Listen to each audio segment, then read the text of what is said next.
Jadi tadi saya memang mendapatkan undangan resmi sebagai mantan ketua MPR, dan tadi semua yang pernah jadi ketua MPR itu ada di satu barisan ya. Kemudian yang menarik, ketika si Bu Fafa itu turun dari mobil, kelihatan dari gambar itu ya, apa namanya, jangan sprint ya, semua bilang gitu ya. Kira-kira 3 kali jadi mereka betul-betul sesungguhnya menunjukkan spontan betapa muaknya kewalahan itu terhadap si pemilik akun Bu Fafa ini ya. Nah, kemudian saya memang sengaja menekuni dan mencermati pidatonya Pak Prabowo yang memang kelewat panjang. Kemudian ya dia harus memuji bapaknya Bu Fafa itu, Pak Mulyono ya. Jadi dipuji sebagai presiden yang sudah sangat mati-matian membangun segala macam itu ya. Nah, saya mungkin cuma akan sedikit saja menyentil ya.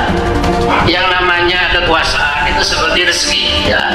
Kalau kita punya rezeki atau rezeki itu yang mabruk, yang dapat berkah, itu memang kemudian rezeki kita itu bisa menghadirkan sebuah kehidupan yang lebih berbahagia, lebih mantap ya. Anak-anak kita menjadi bersekolah juga pandai, kemudian dampak dari rezeki yang halal thayyibah tadi, yang berkah tadi, itu akan ke kanan, ke kiri, ke depan, ke belakang, itu memberikan manfaat. Sebaliknya, kalau rezeki tidak berkah, itu mesti menimbulkan problematika yang pelik, ya, yang kadang-kadang dinalar itu tidak masuk akal. Ya. Bagaimana ada seorang yang rezekinya melimpah, tapi anaknya kena narkoba, kemudian satu jadi pembunuh, pada malam hari dia entah ngapain dan lain-lain ya. Nah sekarang, sini saya sedikit saja beranda sampai kepada Pak Prabowo, selama Gibran masih nongkrong sebagai wapres, sampai kapanpun tidak pernah dapat berkah dari Allah SWT. Hanya akan menimbulkan petaka lebih lama lagi ya. Nah jadi kita minta atas nama kita semua, tolong diperhatikan Pak Prabowo. Jadi kalau bisa 13 setelah ini itu segera diganti, lupakan sama sekali ya. Dan kedua, Mas Prabowo juga harus menekan kepada bapaknya Bu Fafa, ente Pak Mulyono, jangan lagi mencawe-cawe terhadap kebijakan saya ya. Kalau dilakukan, insya Allah yang diidealisasi digambarkan saya ideal oleh Pak Prabowo itu pelan-pelan jadi kenyataan ya. Tapi selama si bocah cilik ini ya yang ya Allah, astagfirullahaladzim, astagfirullahaladzim, astagfirullahaladzim. Allah ya Karim, Amin Rais, sampun Mbah. Ya Allah, panjenengan sepuh, mantan ketua MPR RI, mantan ketua umum pimpinan pusat ormas terbesar di tanah air, ormas keagamaan ya, Mas Islam. Tapi kok Masya Allah, pikiran dan hatinya sepertinya dipenuhi dengan dendam, kesumat, kebencian yang sangat-sangat akut kepada Pak Jokowi dan keluarganya. Sampai-sampai teriakan hu saja ya dibahas, dikomentari, yang komentari mantan ketua MPR itu.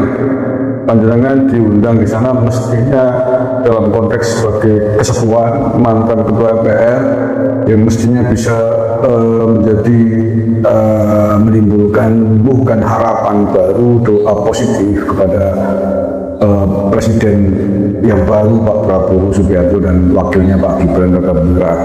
Bukan sebaliknya seperti ini Pak Amin Rais nyepatani kalau doanya buruk Pak Kena kepanjangan mantan ketua umum organisasi Islam terbesar, maka doanya kayak buruknya begitu. Masya Allah, mestinya doanya yang positif, berharap mudah-mudahan pasangan Pak Prabowo Gibran ini bisa menjadi pasangan yang sukses, bisa memimpin Indonesia ke depan. Tentu secara pribadi-pribadi, baik Pak Prabowo maupun Mas Gibran tidak mungkin lah bisa menjalankan tugasnya, bisa menjalankan amanahnya sendirian.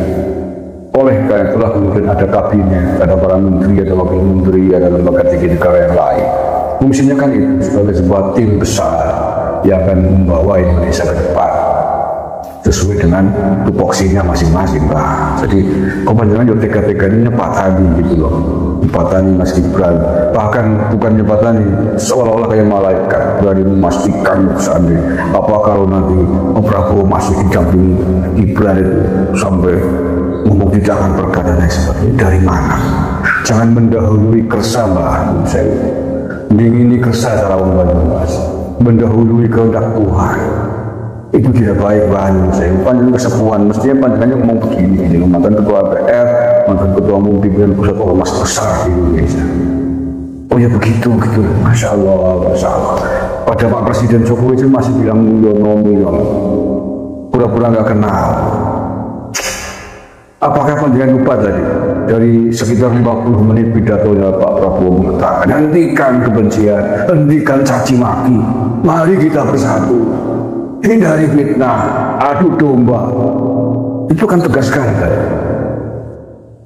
Pesan yang disampaikan Pak Prabowo. Dan menurut saya salah satunya adalah tertuju panjenengan Bang Guys. Ya menurut saya, tanggapan saya salah satunya tertuju panjenengan. Karena beberapa hari kemarin panjenengan masuk keluar-keluar adili Jokowi, hukum Jokowi dan lain sebagainya. Makanya itu kembali ditegaskan oleh Pak Prabowo dalam pidato pertamanya itu pasca dilantik. Mestinya itu menjadi hikmah, menjadi kebersamaan, menjadi pelajaran yang baik. Kok malah tambah dadrah begini? Ya Allah, bahkan yang menyinggung jabatan itu rezeki, kalau tidak berkah rezekinya pun anaknya narkoba. Lupa jangan lupa dengan apa, jangan sendiri apa kasusnya sampai bercerai dengan putrinya Pak Zulkifli Hasan. Kasus apa itu? Bayo mbak nepak-napak, nggak bersamila Rais. Putra Panjenengan saya bercerai dengan putrinya Pak Zul Hasan. Itu kasus apa ya? Kasus apa coba dibandingkan Milo gitu, bercermin aja kalau jabatan itu bukan rezeki Mbak Rais, tapi amanah. Sekali lagi amanah, kepercayaan dari dibebankan kepada setiap orang yang punya jabatan sesuai dengan amanah tugasnya di bidangnya masing-masing, bukan rezeki. Nah, yang benar-benar kita doakan Pak Prabowo, Mas Gibran dan seluruh jajaran kabinetnya bisa menjalankan amanahnya dengan baik sampai selesai demi kesuksesan bangsa dan jangan disepakati, jangan berdoa buruk kayak gitu. Allah dari seolah-olah nggak ada berkah yang bisa turun ke panjenengan yang ngadem-ngademi hati dan pikiran panjenengan, Pak Amin. Nuansanya kayak dendam. Kalau selamanya begitu jadi gelandangan politik, selamanya sampai akhir hayat nanti, Amin. Masya Allah. Terima kasih. Assalamualaikum warahmatullahi wabarakatuh.